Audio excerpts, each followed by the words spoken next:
જામનગર શહેરના Amber ચોકડીથી DKV circle સુધીના road પરના ગેરકાયદેસર દબાણો મહાનગરપાલિકાના તંત્ર દ્વારા દૂર કરવામાં આવ્યા.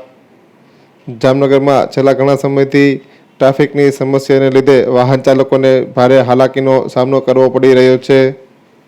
ત્યારે જામનગરમાં ટ્રાફિકની સમસ્યા હળવી કરવા આજરોજ મહાનગરપાલિકા તંત્રએ કાર્યવાહી શરૂ કરી છે. શહેરના અંબર ચોકડી રોડથી ડીકેવી સર્કલ સુધીના રોડ પર ગેરકાયદેસર ખટકાયેલા દબાણો દૂર કરવામાં આવ્યા હતા અને ફૂટપાથ પર રાખવામાં આવેલી રેકડીઓ પણ દૂર કરવામાં આવી હતી.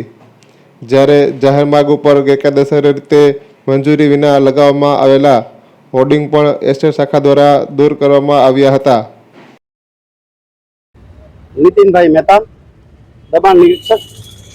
આજરોજ અંબર ચોકડીથી ડીકેવી મેઇન રોડ જે ટ્રાફિકના અડચણરૂપ રેકડીઓ છે, જેના કારણે અવારનવાર સમસ્યાઓ સર્જાય છે, જે માનનીય કમિશનર સાહેબની સૂચનાથી તમામ રેકડીઓ અને તમામ દબાણો આજે અમે દૂર કરીએ છીએ અને જેની કામગીરી આજ ચાલુ છે.